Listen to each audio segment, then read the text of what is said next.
C'est la saison des gourmandises. Parlons de la cerise. La cerise au kirsch onctueusement enrobée de chocolat. Anthony et la chocolaterie, c'est une aventure créée en 1954 par Joseph et Jacqueline Anthony. Ils se spécialisent dans la griotte à l'eau-de-vie d'Alsace.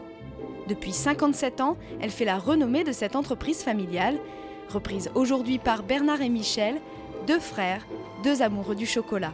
Je ne veux pas dire qu'on est pratiquement né dans une bassine de chocolat, mais c'est tout comme. Nous avons été élevés, disons, dans ce milieu, dans cette odeur de chocolat. Donc tout petit, disons, on donnait déjà un coup de main.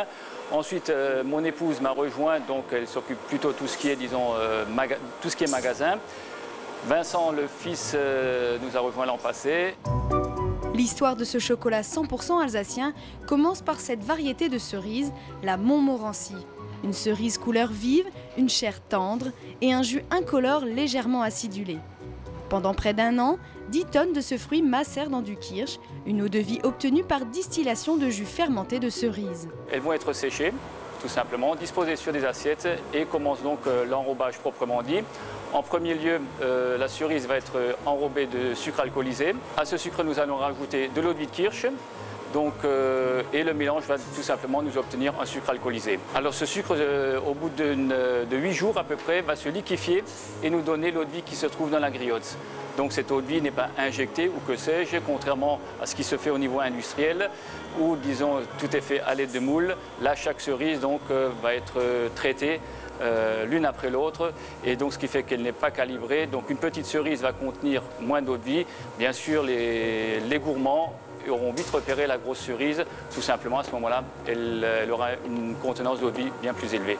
Lorsque la coque en sucre a durci, les cerises sont disposées sur un tapis par les petites mains et prêtes pour l'enrobage.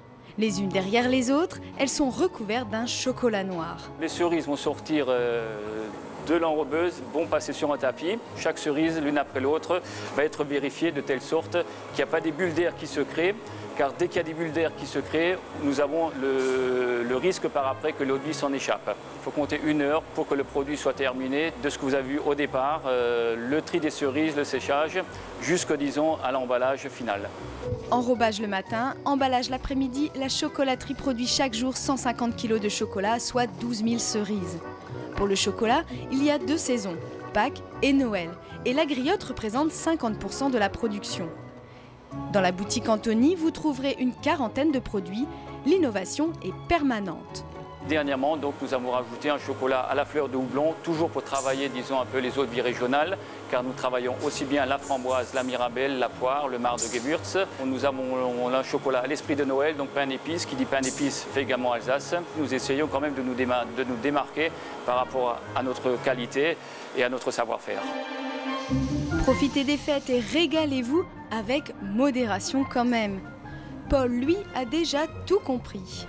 Chers amis du terroir, ah ce chocolat qui change de taux de TVA suivant qu'on le croque ou qu'on le suce. Mais saviez-vous qu'en moyenne, un Français mange 7 kilos de chocolat par an et qu'on mange beaucoup plus de chocolat dans le nord et dans l'est que dans le sud. C'est pas étonnant d'ailleurs qu'il y a autant de bonnes chocolateries ici en Alsace. Mais pour le chocolat, moi, j'ai adopté le régime FDH, Frisst die Hälfte.